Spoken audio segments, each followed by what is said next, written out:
Good afternoon, and thank you all for joining us. My name is Brandon Martin. I am the Inbound Marketing and Content Manager here at Agilquest. We're excited to have you with us today as we introduce the revolutionary new Agilquest platform and walk you through some of its core features. Just some quick administrative info before we get started. I want to direct your attention to the navigation panel to the right of your screen, where you will see two sections, a chat window and a Q&A window. Please enter any questions you have throughout the presentation into the Q&A window, and we will answer them at the end of the presentation. If you have additional comments or would like to set up a more in-depth demo, please use the chat window. During the presentations, we will open up another panel for live polling. In keeping with Agilquest tradition, we want to know what you think. So please take a second to answer our questions as they become available. Now, let's meet our panelists. Today we have Ashley Lofton, our Marketing Director, who will provide a brief overview of the new platform and how we got to where we are today. Jeremy Deo, Application Architect, will present the built-in analytics engine, and Torrance Houlihan, VP of Product Management, will walk us through the platform, its features, functionality, latest updates, and some of what to expect in the near future. So once again, thank you so much for joining us today. I'll now turn it over to Ashley Lofton. Thank you, Brandon. Thank you all for joining us today to see really why we are so excited about this new platform. So most of you are familiar with our flagship software Onboard, which continues to help enterprise and government organizations manage workplace assets and track utilization through a highly configurable reservation system, countless integrations, and a workplace analytics platform. But as the workplace continues to evolve and modernize at such a rapid pace, we really had to think about what organizations and their workers need to be successful in today's environment. With the understanding that people now spend most of their time working outside of their corporate portfolios, we realized we needed to design a product that removes real estate as a barrier to work and collaboration, and at the same time introduces new tools to help organizations generate additional revenue with their unutilized empty space. So that's where our new transformative platform we call Agilquest was born. Agilquest's value proposition is twofold. First, make it easy for workers to choose the resources they need to collaborate and be productive both inside and outside the office by offering employees access to both your private space and space outside your portfolio, all within the same platform. Second, help asset owners optimize space as well as generate additional revenue by publishing that unused excess space to clients and business partners in order to increase visibility or even to the public for short-term use. Agilquest is simply bringing the sharing economy to the workplace. Offering choice and sharing workplace assets is only part of the value. As a cloud-based SaaS platform, Agilquest also reduces the total cost of ownership by avoiding installation costs, infrastructure, and IT support, and upgrade fees. Lastly, to understand how space is actually working for your people, where inefficiencies may be hiding, and when and where your employees are working outside of your facilities, you must have accurate utilization data that quickly provides answers to your questions. So Agilquest includes an integrated analytics engine with pre-built reports and widgets that provide insight to how employees engage with your space. So let's start there. We'll begin our demonstration today with Agilquest Analytics. So I'll turn it over to Jeremy Deo, who will walk us through the data that Agilquest collects and show how easily the software translates that data into user-friendly, intuitive information. Jeremy? Thank you, Ashley. So let's talk about analytics. When you look at the platform and you take a step back and look at Agilquest, you can very quickly see that there's so much value in the data that you get out of the platform. And the reason it's valuable is because that data really helps you answer some critical questions. And those questions, will vary depending on the role that you're in. If I'm a facility manager, I want to know how many people are assigned to my building. I want to know how much that building is being used, I'm going to look very closely at the utilization.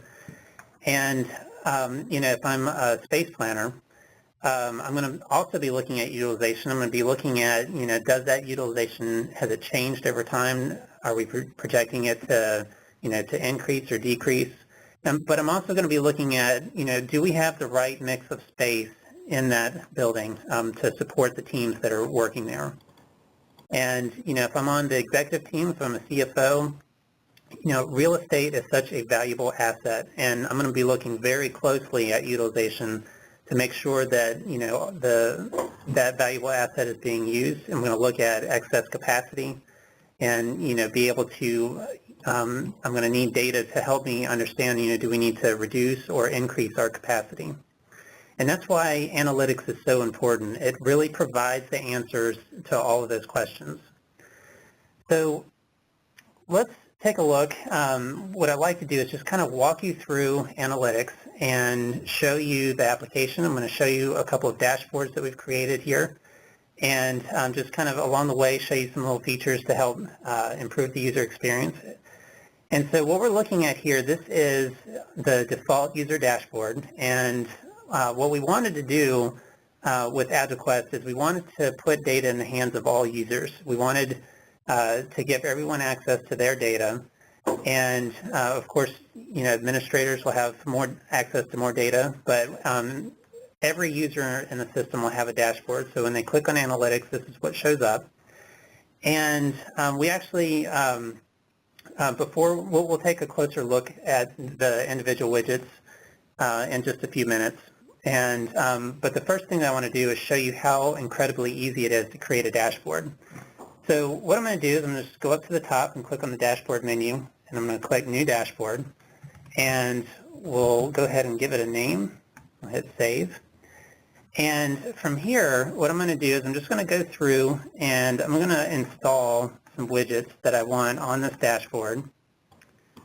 And you can see that all I'm doing is just clicking on the Install button. And when I'll go back to the dashboard, you can see the dashboard that I just created.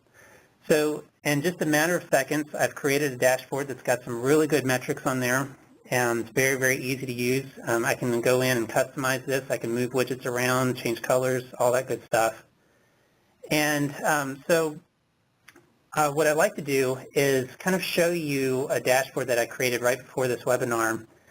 And so we'll pretend that I'm a facility manager, and I'm based in in New York, and my job is to manage our New York location.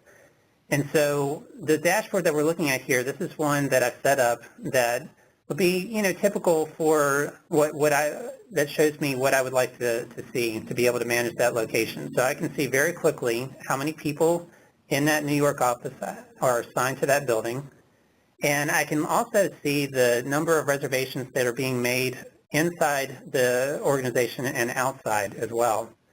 And I can even look at that data by types of space, so I can know what types of space people are booking, whether it's workspace, collaboration space.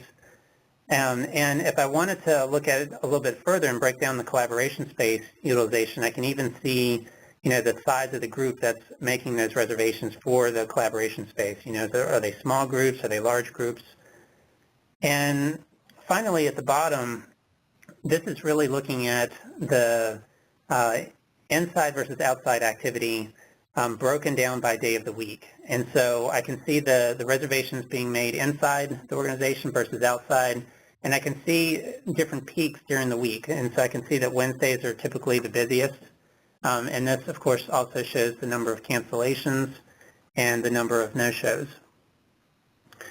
And so one of the things that we did, we wanted to allow people to be able to share dashboards with their colleagues. And so I've created this dashboard, and I might want to share this with my colleague, Jason. And so what I'm going to do is I'm going to go up to the options. I'm going to click on Share.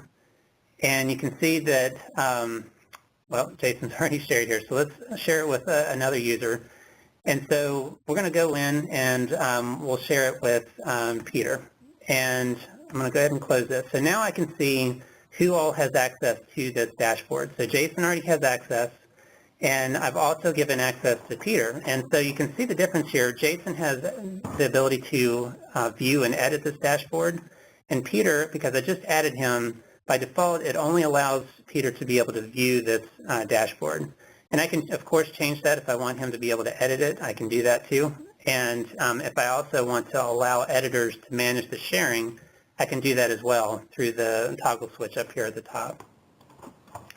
And so if I wanted to take a little bit closer look at this data, I might want to, as a facility manager, be able to actually look at who is making the reservations in my organization and find out, where they're booking their space, who's booking it, when they're booking it. So let's hop on over to the reports, and we'll take a look at a report, the reservation list report. And you can see I just click on view, and the report shows up right away. It's very, very quick. And from here, I can apply different filters. If I wanted to, I can print the report. I can download it. We have a lot of options to output reports, whether it's the PDF, Word. If I need to do some analysis in Excel, I can download this data to Excel. So we give a lot of different options there. And so let's hop back over to the dashboard, and we'll take a look at another dashboard that I set up. And this one is for just as an employee. And this may look familiar. Some of the widgets were on the default system dashboard. And I've kind of personalized this. I've made it my own. I've changed the colors. I've moved some widgets around. But the couple of widgets up at the top, I can see very quickly the popular days and popular times in the location that I'm at. And so New York is my home facility. This is where I'm based out of. But if I were in, for instance, San Francisco, and I was checked into a reservation there, it would show me the data for that location as well. And so I can see very quickly which days are the busiest, which times are the busiest. And looking at this, I might say, okay, Wednesdays are pretty busy. I might choose to work at home that day rather than coming in and fighting for a space. So if we look further down, we can see some widgets here. I can see my upcoming reservations, how many total reservations I've made, even the number of reservations that I've canceled or not even shown up for. And one of the reasons that we have widgets that are showing these particular metrics is one of the things that we're working on is adding a gamification component to Agilquest. And the reason that we're doing that is we want to increase user adoption, and so we want as many people using it as possible, but we want to make it fun for them. And so, if I'm a user and I'm going in and I'm making reservations, I'm checking into them, and I'm using the system, maybe I'll earn a badge or something, and after I've collected a number of badges, it unlocks a cool feature or something. But, the whole point is we want to make it a fun user experience and really encourage people to adopt the system. And if I wanted to, I could even look at my activity a little bit more. I could go over to reports, and I could run a my activity report. And this shows all of my activity in the system. I can look at, a bar chart to look at the total reservations I've made. I can see the types of space that I've been booking. I can also see my entire reservation history, and I, of course, can, download that as well. So one of the things that we've really tried to do with Agilquest is really make this be responsive, so that whether you're using a computer or a mobile device or a tablet, it's going to look really good, and it's going to give you a good user experience. You can see this is on a desktop, and over here this is what it looked like on a phone, and you can see that it scales down automatically. So regardless of which device size you're using, you're going to have a good user experience. So hopefully this has given you a good idea of what the Agilquest Analytics is about. And we're going to hand it over to Brandon to do our first poll. Thank you so much, Jeremy. As you said, we're going to start our first poll, so if you could take a look at the navigation panel to the right, you'll see our question open up there. What presence indication would your employees use the most? So we'll give you a second to look over the answers, and you can go ahead and select the one most applicable to you.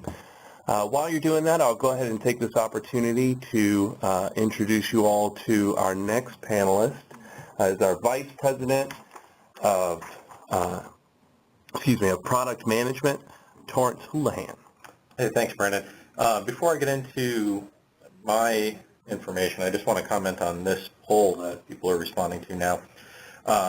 This idea of presence indication is really important to the system for a variety of reasons, two of which are that it helps validate the data in the system. If you know that people are actually using the space that they're reserving, that really gives a higher level of accuracy, a higher level of trust in the data that you have.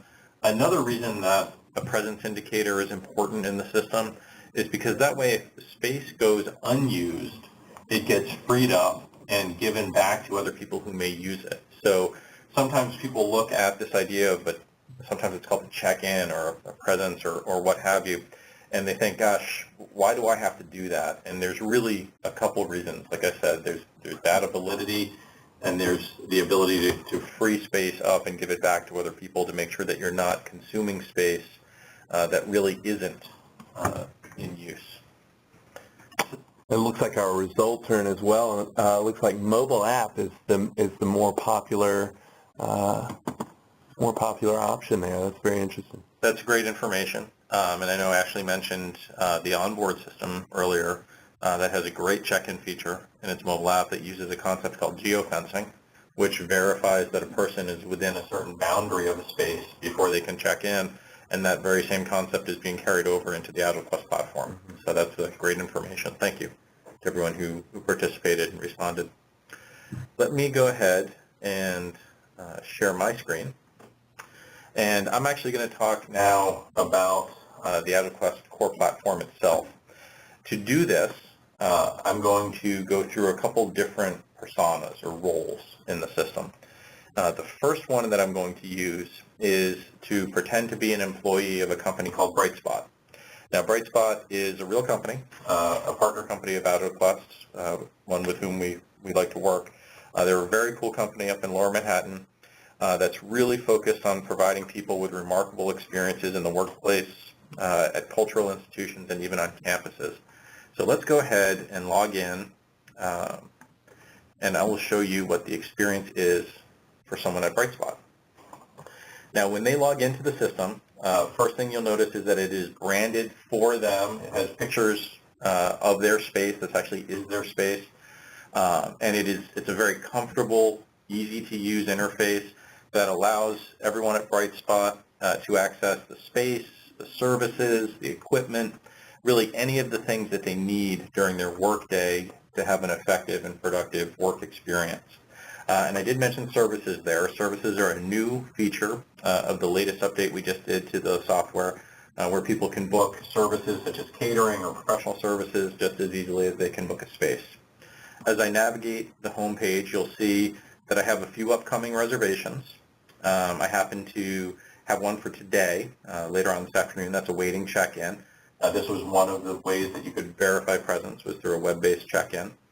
And then I have two for later this week, which are not yet available for check-in. I've got a parking down at the building there and an office, or actually a team area for Friday as well.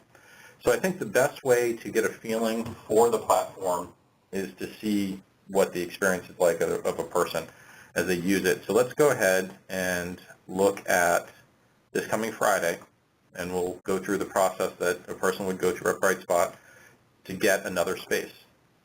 So the first thing you'll notice is that, again, it's very visual, very easy to use, easy to understand.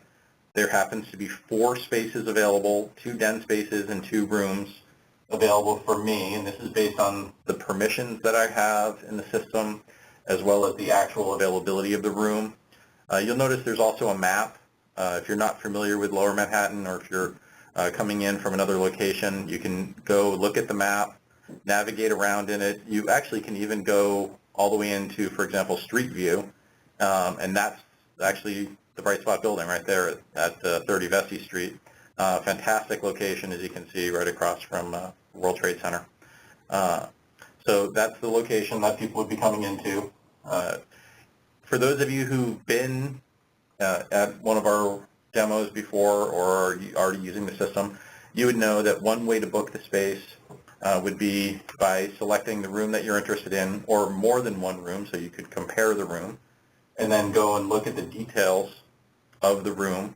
What's nice about this page is it shows you, again, the map. It shows you the times that this room is open. It's available to me from 7 a.m. to 8 p.m. Some policies about the room, as well as the specific amenities and attributes available, where this room has a speakerphone, but it doesn't actually have any windows, which is too bad because you saw the view. That's a fantastic view.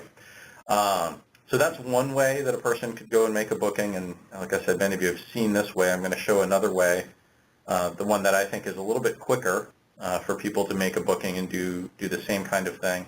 So instead of looking at this list of available spaces, I'm just going to look at a calendar of the spaces. And you can see here are the same 4 spaces. You can see that I mentioned on the earlier one, the room schedule, it's closed after 8 p.m. and it's closed until 7 a.m., so I can't book outside of those windows. There are some bookings in here already, and you can hover over them and see what's going on in these other rooms. If I want to go ahead and book this room, let's say I want to book it from 2 to 3, it's as simple as touching it. I'll call this a small team meeting. Tell the system how many people I'm expecting to be there. I submit the reservation. It's made just like that. If I go back to the home page, I don't think it'll show up because it's not going to be, it's not in my next 3 reservations. This always shows me my next 3 reservations, which happen to be, as I said, 1 for today and then 2 for earlier on Friday. I can always go and view my reservations and see all of my reservations at any time. I can also do some other features from this page when I'm making a booking. Some of the new ones are the ability to make what's called a no end date, or sometimes called a permanent seat assignment type of reservation. This one is reserved to people with certain privileges in the system, obviously, where they can go in and assign someone to be given a desk, typically not a conference room, but a workspace. And that would be their space until it's not, because we all know that we all churn within a work environment. You have a desk for a period of time, then you get moved to another desk, but it's your desk when you're there. Many of our customers do still use that presence event with those permanently assigned spaces, which is a really important thing to do. They typically use either a building integration, smart card integration when they badge into the building, or a kiosk or something like that for those permanently assigned spaces, so that you can get the utilization and the metrics like Jeremy was showing earlier for all of your space, not just your conference room space, not just your hoteling space, but your permanently assigned space as well. And there's also just a few new features in recurring. One of the things that people asked for was the ability to do specific day patterns in weekly recurring reservations. So as you can see now, I could do that. I could recur on a weekly basis every Monday and Wednesday, for example. So those are some of the new features that are in the system.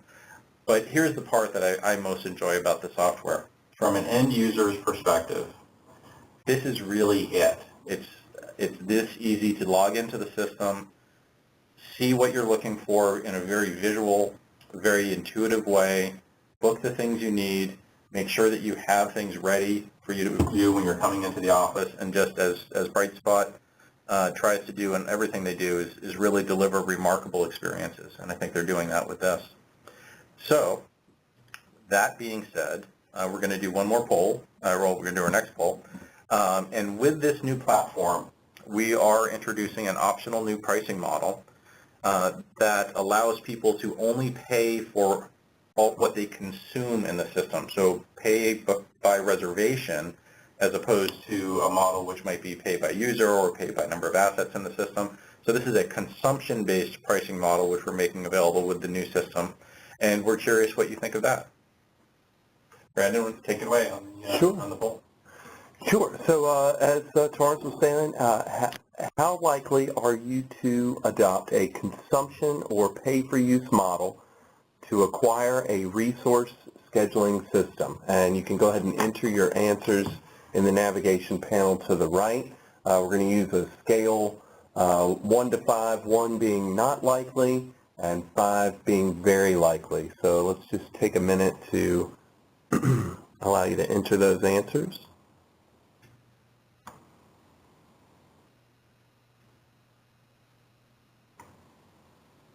And it looks like the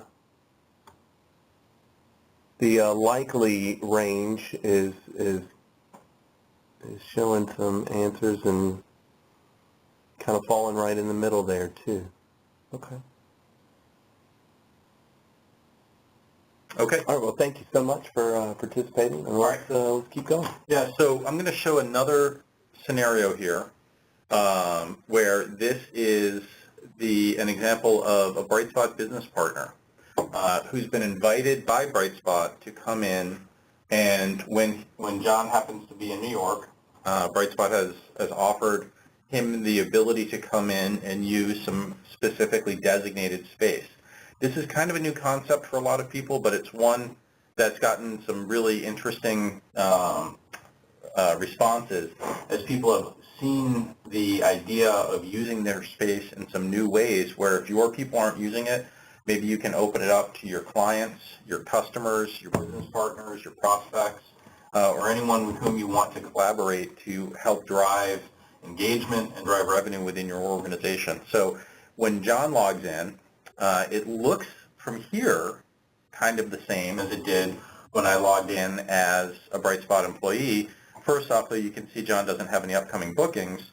Let's go through that same scenario and assume that John is going to come up to Brightspot on Friday. So I'm going to choose Friday and search by list. Now, the first thing you're going to notice here is some things are the same.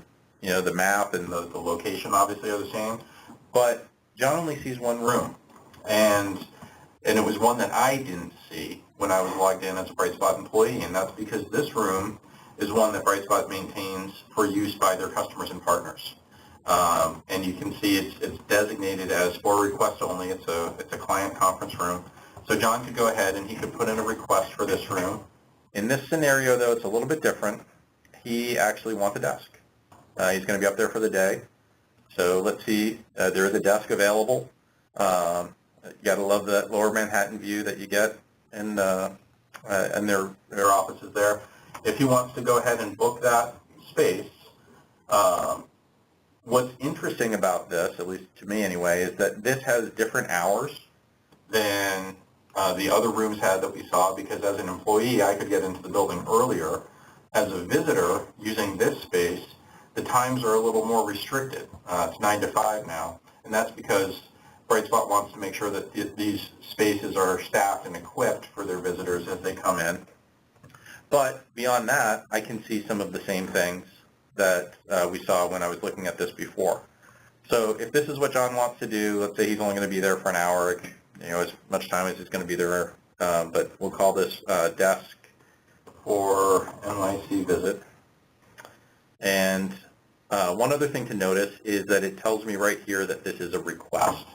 So this is telling me that when I hit submit, it's actually going to make, as you can see, a request has been saved. It's going to make what's called a request for use in the system. It does show up on the home page, and you can see that it is a request awaiting decision. What that means is that someone from Brightspot will receive a message from the system and say, hey, I just want to let you know, John has asked to come up and use this office on Friday from 1:30 to 2:30. Is that okay or not? And then the person with the proper authority would go in and they would approve or deny that request, and John would get a message that his request for use has been approved or not. Now, Brightspot and anyone using the Agilquest platform can make lots of decisions here. They can decide that visitors can commingle and use the same space as employees, or they could choose, like in this example, to have designated space made available to visitors and clients. They can also define different rules and different permissions around what visitors are allowed to do.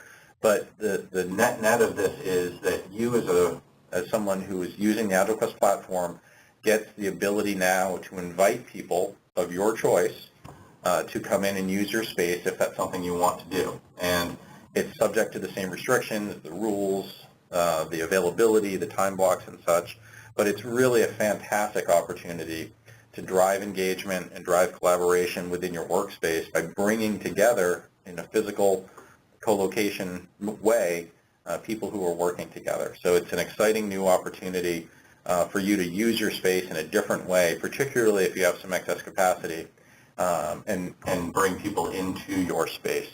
So we're going to pause for a second, do another question, and we know this is a little bit new for some organizations, but we're curious how likely you are to embrace this way of using space. Brandon? Thank you so much, Torrance. So for our last polling question, how valuable would it be to your organization to invite partners, clients, or prospects to find places to work inside of your organization's facilities? Once again, we're going to use a scale of 1 to 5 here, 5 being very valuable, down to 1 being not valuable at all. So just take a second to fill that out.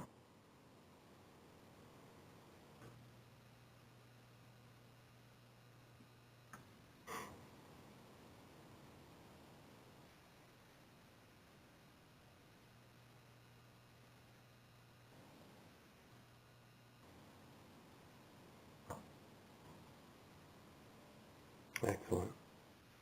I can't see the results, Brandon. What are they?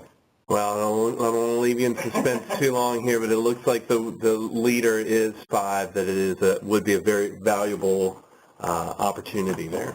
Well, I think that's really exciting, and certainly I'm glad to hear that. We think it is, and this is really a practice what you preach thing, by the way, because we have space here at Agilquest that's designated to be used in this very same way. So when you are needing space in Richmond, Virginia, you'll have the opportunity to come to the Agilquest platform and book space and come in and use it here with us. So it is a practice what you preach thing, and we really believe in it. We think it's a great way for people to use space in new and exciting ways. But wait, there's more, because there's another way that people can use the Agilquest platform. And back to my scenarios, so far we've talked about the idea of a bright spot employee coming into their office there on Vesey Street in Manhattan. Then we've talked about the idea of bright spot publishing that space or sharing that space with their partners or their clients or whatever community they choose. This is a different way of looking at a similar problem. In this scenario that we're going to talk about for a few minutes, I, as a bright spot employee, need to go to Washington, D.C. And unfortunately, I don't have an office of my own that I can use in Washington, D.C. But the Agilquest platform is there for me in this scenario as well. And this is something that we at Agilquest are offering through partnership with providers of space, including Alliance Business Center Network, and offering space, access to the space for people to use when and where they need it. Now, when I go to Washington, I tend to go to this location here, 2101 L Street in downtown Washington. But that doesn't mean it has to be the one that I use. So let's take a look at what this experience is like. So this is the 2101 L Street Business Center that's available to me. If I zoom this map out a little bit, you can see that there's actually 5 business centers available to me in this general area. They all look fantastic, they really do. But the one that I think I'm going to stick to is this 2101 L Street, just because it's the one that's closest to where I need to be, down by GW University. But there are some others. You can see the little pin turns blue as I navigate to these other business centers and see which other ones may be close to where I need to be. If this is the one that I really want, 2101 L Street, and if I'm not familiar with it, I can, just like I could in the Bright Spot private building scenario, I can take a look at it and see some more information about it. This is a great building. It's a LEED certified building, right close to Washington Circle.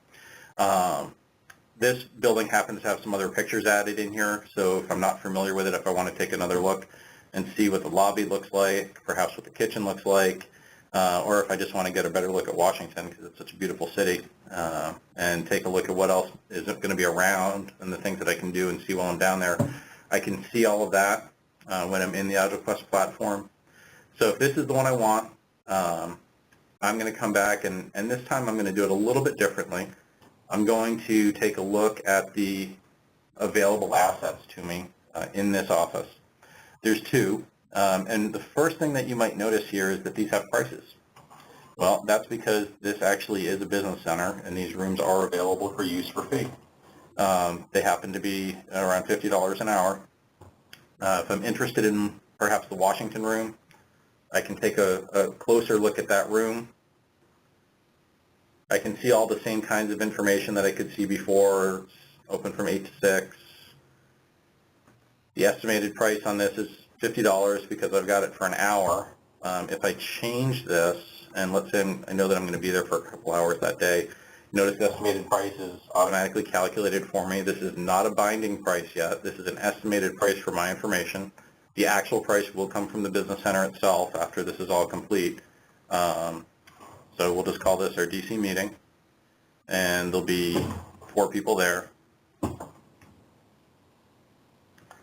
Oh, unfortunately, I can't have it. That one's not available at the time I was hoping I could get it. So I'll have to take it perhaps for a shorter period of time. So let's just go back to an hour, go back to $50. There, I can have it for an hour that way. I should have stuck to what the system initially told me because I initially looked for an hour, and it gave it to me, and it told me I could have it for an hour, but I couldn't have it for 3 when I tried to get it for more. But the same exact experience here that I had when I was booking my own space at Brightspot is the process and experience that I'll have when I'm looking for space in Washington, D.C. In this particular case, the way this space works is the Alliance Business Center Network would reach back out to me and confirm this booking, that this space is indeed mine.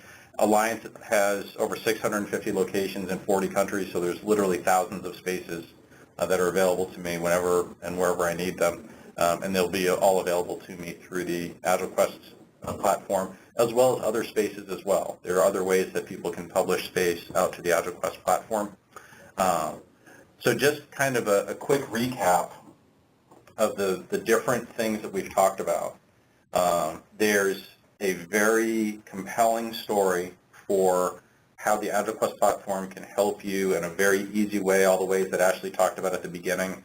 It's purely cloud-based, no internal IT, very quick setup and deployment because there's nothing to install. Use the system to manage space for your people within your space. You can open that boundary a little bit and start inviting people of your choice into your space if you choose. And then you can even start looking at what space might be available outside of your walls if that's something that's of interest to you. So clearly this is an exciting time for Agilquest the company, and certainly Agilquest the software as well, as this is the latest release that's out there, and we're excited to have you use it. We're excited to get your feedback on it. And with that, Brandon, I will pass it back to you. Thank you so much. Ashley, Jeremy, Torrance, thank you all so much. We'd like to open up the floor to questions now. If you've already entered a question into the Q&A field, we'll begin answering them in the order that they came in. And it looks like we had one come in just before the demonstration on how to open up space for purchase. How does a company use this platform to generate revenue? Which thank you for the demonstration on that. But I think it's also a good opportunity to kind of discuss how you could use the platform to share with potential clients, prospects, to share it with partners. It's funny. Sorry, Brandon. I've had lots of conversations about this with organizations, and the word revenue, I thought had a pretty clear meaning, but I've learned that it means different things to different people. There's the idea of direct revenue, meaning I publish my space for a certain price for use, like we saw with the Business Center model. And that is something that actually the Agilquest platform allows people to do, where if you choose to do this, you could publish your space out to what's called our public forum and make it available for people to use for a fee by the hour, day, or whatever your unit of measure is. However, what I've learned is that there's another definition of revenue, which is not direct revenue from the space, but how can I make more money for my company? And that's kind of where that inviting partners in model came from, because what we heard when we went out and we met with kind of the early adopters of these ideas was, this is great. We're not ready to publish our space out to the public, but we have business partners close by or perhaps in other cities that come in a lot, and we want an easy way to make sure we're collaborating because that helps drive revenue for our organization. And so that's where that shared partner model came from that we showed in that second scenario. So it's a fantastic question, and I hope I answered it for you, because there's at least two really good ways of showing revenue. One is through the fee per hour model, and the other is by the drive collaboration model. Excellent. And a follow-up to that, good segue. How is the money collected and then dispersed to the renting organization? Sure. So the way we're doing it right now, and this will evolve over time, but most of the space that we're publishing right now is either through the Alliance Business Center network, where they would do the billing, or it's companies like us where we're publishing our own space and we would do the billing. Now, the Agilquest system, there's different models. There's just different licensing models for your use of the Agilquest platform. But right now, we don't yet have the integrated payment processing that is coming in coming releases, where you could actually handle all of the financial transactions within the system and then have the money distributed. That is coming. It's not there yet. So the way we do it for our space is one example, which is as people use our space, we invoice them for it, and they can either pay by credit card or pay by check or sometimes wire transfer for the use of our space. So let's get back into pricing for the system itself. Can you explain a little bit more of the consumption-based pricing model? And